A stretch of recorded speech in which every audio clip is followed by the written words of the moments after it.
H K ಪಾಟೀಲ್ರು ಮತ್ತು ಉಪಮುಖ್ಯಮಂತ್ರಿಗಳು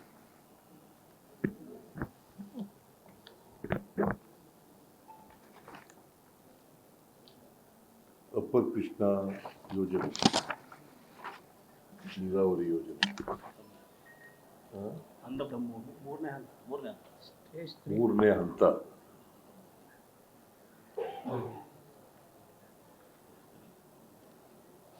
ಆಮೇಲೆ tribunal number 2 Krishna award tribunal ಅದು ತೀರ್ಪು ಕೊಟ್ಟಿದೆ.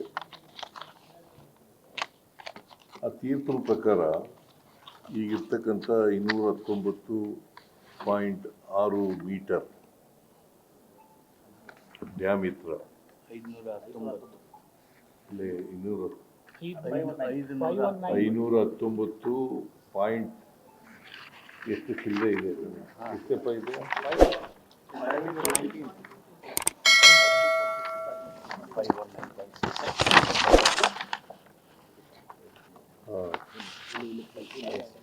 519 ಪ್ರಕಾರ 130 TMC ಸಲುವಾಗಿ ಇಷ್ಟು RL ಇಂದ ಇಷ್ಟು RL ತನಕ ಎಷ್ಟೇ 559.6 ಇಲ್ಲಿ 6 ಅಂತ ಇದೆ.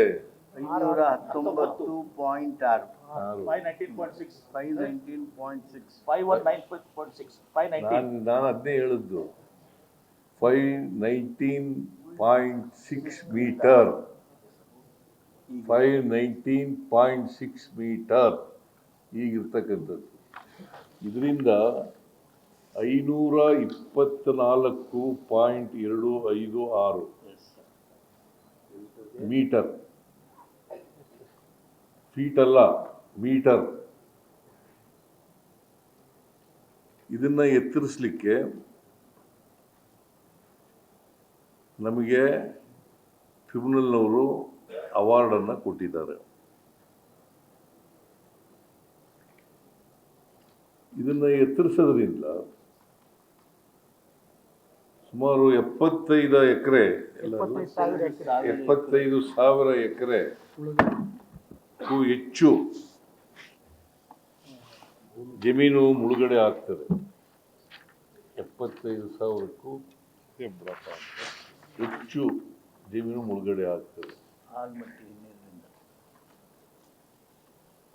ಈ ಹಿನ್ನೀರು ಈ ಎತ್ತರಿಸೋದ್ರಿಂದ ಹಿನ್ನೀರು ಆಗುತ್ತಲ್ಲ, ಆ ಹಿನ್ನೀರಿನಲ್ಲಿ ಮುಳುಗಡೆ ಆಗ್ತದೆ. 75,000ಕ್ಕೂ ಹೆಚ್ಚು ಎಕರೆ.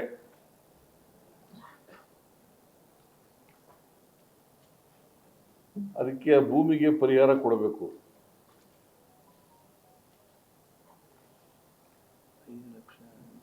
ಸುಮಾರು 5 ಲಕ್ಷ ಹೆಕ್ಟೇರ್ 5 ಲಕ್ಷ ಹೆಕ್ಟೇರ್ಗೂ ಹೆಚ್ಚು ನೀರಾವರಿ ಆಗ್ತದೆ.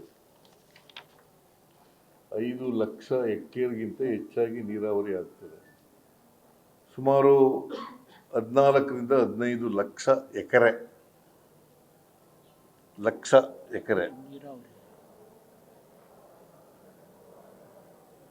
ಇದು ಒಂದು ದೊಡ್ಡ ಪ್ರಾಜೆಕ್ಟು. ಇದರಿಂದ ಆ ಭಾಗದ ರೈತರ ಜಮೀನುಗಳಿಗೆ ನೀರು ಕೊಡ್ತಕ್ಕಂಥ ಕೆಲಸ ಆಗ್ತದೆ. ಸೊ ಅವರ ಜೀವನ ಮಟ್ಟನೂ ಕೂಡ ಸುಧಾರಣೆ ಆಗ್ತದೆ. ಬರಡು ಪ್ರದೇಶಕ್ಕೆ ನೀರು ಕೊಡ್ತಕ್ಕಂಥ ಕೆಲಸ ಆಗ್ತದೆ.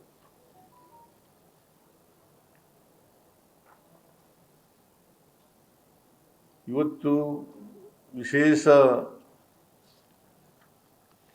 ಕ್ಯಾಬಿನೆಟ್ ಸಭೆ ನಡೀತು. ಈ ಸಭೆಯಲ್ಲಿ ಇದೊಂದೇ ವಿಚಾರ ಚರ್ಚೆ ಮಾಡಿದ್ದೀವಿ. ಕಳೆದ ಕ್ಯಾಬಿನೆಟ್ನಲ್ಲೂ ಕೂಡ ಚರ್ಚೆ ಅಪೂರ್ಣ ಆಗಿತ್ತು. ಈ ಸಭೆಯಲ್ಲಿ ಚರ್ಚೆ ಮಾಡಿ ಸುಮಾರು 12:45 ಇಲ್ಲಿವರೆಗೆ ಚರ್ಚೆ ಮಾಡಿದ್ದೀವಿ. ಒಂದು ತೀರ್ಮಾನಕ್ಕೆ ಬಂದಿದ್ದೇವೆ. ರೈತರ ಜೊತೆಲೂ ಕೂಡ ಮಾತಾಡಿದ್ದೀವಿ, ರೈತ ಸಂಘಟನೆಗಳ ಜೊತೆಲೂ, ಹೋರಾಟ ಸಮಿತಿಯವ್ರ ಜೊತೆಲೂ ಮಾತಾಡಿದ್ದೀವಿ, ಕೆಲವು MLAಗಳ ಜೊತೆಲೂ ಕೂಡ, ಆ ಭಾಗದ MLAಗಳ ಜೊತೆಲೂ ಕೂಡ ಮಾತಾಡಿದ್ದೀವಿ. ಮತ್ತು MB ಪಾಟೀಲು, ಶಿವಾನಂದ, ತಿಮ್ಮಾಪುರ, JT ಪಾಟೀಲ್ MLAಗಳು, ಬೇರೆಯವರು, ಮತ್ತು ಬಿಜೆಪಿ MLAಗಳು ಕೂಡ ಜೊತೆಲೂ ಕೂಡ ಮಾತಾಡಿದ್ದೀವಿ. ಸೊ ಅವರ ಅಭಿಪ್ರಾಯದ ಪ್ರಕಾರ ಮತ್ತು ರೈತ ಸಂಘಟನೆಗಳ ಅಭಿಪ್ರಾಯದ ಪ್ರಕಾರ ನಮಗೆ ಕನಿಷ್ಠ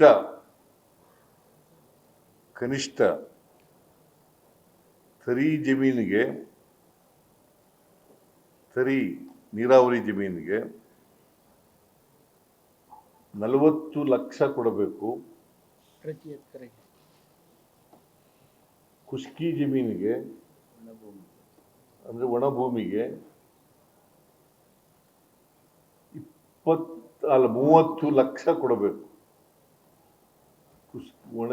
ತರಿ ಜಮೀನಿಗೆ, ನೀರಾವರಿ ಜಮೀನಿಗೆ 40 ಲಕ್ಷಕ್ಕೂ ಹೆಚ್ಚು. ಆಮೇಲೆ ಒಣ ಭೂಮಿಗೆ 30 ಲಕ್ಷಕ್ಕೂ ಹೆಚ್ಚು ಕೊಡಬೇಕು ಅಂತೇಳಿ ರೈತರು, ಹೋರಾಟಗಾರರು, ಮಂತ್ರಿಗಳು, MLAಗಳು, ಆ ಭಾಗದವರು ಹೇಳಿದ್ದಾರೆ. ನಾವು ಇವತ್ತು ತರಿ ಜಮೀನಿಗೆ 40 ಲಕ್ಷ ಕೊಡಬೇಕು ಅಂತ ತೀರ್ಮಾನ ಮಾಡಿದ್ದೀವಿ. 40-30. ಆಮೇಲೆ ಒಣ ಭೂಮಿಗೆ 30 ಲಕ್ಷ. ಪ್ರತಿ ಎಕರೆ. ಒಣ ಭೂಮಿಗೆ 1 ಎಕರೆಗೆ 40 ಲಕ್ಷ, 30 ಲಕ್ಷ ಕೊಡಬೇಕು ಅಂತ ಹೇಳಿ ಇವತ್ತು ಕ್ಯಾಬಿನೆಟ್ನಲ್ಲಿ ತೀರ್ಮಾನ ಮಾಡಿದ್ದೇವೆ. ಆಮೇಲೆ ನಾಲೆ ತೋಡಲಿಕ್ಕೆ, ಕಾಲುವೆ, ನಮ್ಮ ಕಡೆ ನಾಲೆ ಅನ್ನೋದು ಕಾಲುವೆ ತೋಡಲಿಕ್ಕೆ ಸುಮಾರು 51,000 ಎಕರೆಗೂ ಹೆಚ್ಚು ಜಮೀನು ಬೇಕು. ಈಗಾಗಲೇ ಕೆಲಸ ಪ್ರಾರಂಭ ಆಗಿದೆ. ಸುಮಾರು ಎಷ್ಟು ಲಕ್ಷ ಎಕರೆ, ಎಷ್ಟು ಸಾವಿರ ಎಕರೆ? 23,000 ಎಕರೆ ಈಗಾಗಲೇ 23,000 ಎಕರೆ ನೋಟಿಫಿಕೇಶನ್. 23,000 ಎಕರೆ ಆಗಿದೆ. 23,631 ಎಕರೆಗೆ ಆಗಿದೆ. ಅದು ಆಲ್ರೆಡಿ ಆಗಿದೆ ಸರ್. ಆಗಿದೆ, ಕಾಲುವೆ ಆಗಿದೆ. ಸೊ ಇದಕ್ಕೆ ಪರಿಹಾರ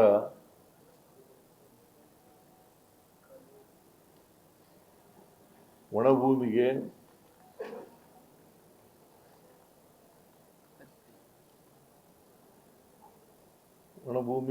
ಜಾಸ್ತಿ ಇರ್ತಕ್ಕಂಥದ್ದು, ಅದಕ್ಕೆ 25 ಲಕ್ಷ ರೂಪಾಯಿ ಕೊಡಬೇಕು ಅಂತ. ಯಾಕೆ? ಆಮೇಲೆ ತರಿ ಜಮೀನಿಗೆ 30 ಲಕ್ಷ ಕೊಡಬೇಕು ಅಂತ ತೀರ್ಮಾನ ಮಾಡಿದ್ದೀವಿ. ತರಿ ಜಮೀನಿಗೆ 30 ಲಕ್ಷ, ಒಣ ಭೂಮಿಗೆ 25 ಲಕ್ಷ. ಯಾಕೆ ಮಾಡಿದ್ದೀವಿ ಅಂತಂದರೆ, ಈಗ ಜಮೀನು ಕಳ್ಕೊಳ್ಳೋರು, ಮುಳುಗಡೆ ಆಗೋ ಪ್ರದೇಶದಲ್ಲಿ ಜಮೀನು ಕಳ್ಕೊಳ್ಳೋರು ಯಾರು ಬೆನಿಫಿಷಿಯರಿ ಆಗಲ್ಲ. ಇಲ್ಲಿ ನಾಲೆನಲ್ಲಿ ಜಮೀನು ಕಳ್ಕೊಂಡ್ರೂ ಕೂಡ ಬೆನಿಫಿಷಿಯರೀಸ್ ಆಗ್ತಾರೆ, ನೀರಾವರಿ ಬರ್ತದೆ ಅವ್ರಿಗೆ ಆ ಪ್ರದೇಶದಲ್ಲಿ. ಸೊ ಅದರಿಂದ ಇಲ್ಲಿ ಕಡಿಮೆ ಮಾಡಿದ್ದೀವಿ.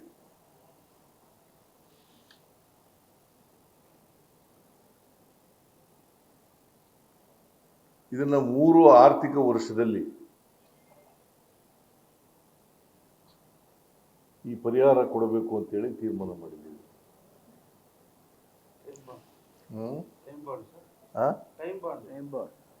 3 ಆರ್ಥಿಕ ವರ್ಷದಲ್ಲಿ ಈ ಪರಿಹಾರನ ಕೊಡಬೇಕು ಅಂತೇಳಿ ತೀರ್ಮಾನ ಮಾಡಿದ್ದೀವಿ. ಮತ್ತು ಕನ್ಸೆಂಟ್ ಅವಾರ್ಡ್ ಮಾಡ್ತಕ್ಕಂಥದ್ದು. ಕನ್ಸೆಂಟ್ ಅವಾರ್ಡ್ ನಮ್ಮ ಎಲ್ಲ MLAಗಳು, ರೈತ ಪ್ರತಿನಿಧಿಗಳು, ರೈತ ಹೋರಾಟಗಾರರು, ಮಂತ್ರಿಗಳು ಎಲ್ಲರೂ ಕೂಡ ಹೇಳಿದ್ದಾರೆ. ಅವ್ರನ್ನ ಒಪ್ಪಿಸಿದೆ. ಲೇಟೆಸ್ಟ್ ಹಾಗೂ ಇಂಟ್ರೆಸ್ಟಿಂಗ್ ಸುದ್ದಿಗಳಿಗಾಗಿ ಬಾಸ್ ಟಿವಿ ಕನ್ನಡ ಚಾನೆಲ್ನ ಸಬ್ಸ್ಕ್ರೈಬ್ ಮಾಡಿ. ಹಾಗೆಯೇ ಬೆಲ್ ಐಕಾನ್ ಪ್ರೆಸ್ ಮಾಡಿ. ಇದರ ಜೊತೆಗೆ ಫೇಸ್ಬುಕ್, ಇನ್ಸ್ಟಾಗ್ರಾಮ್, ಎಕ್ಸ್ನಲ್ಲೂ ಮಿಸ್ ಮಾಡದೆ ಫಾಲೋ ಮಾಡಿ.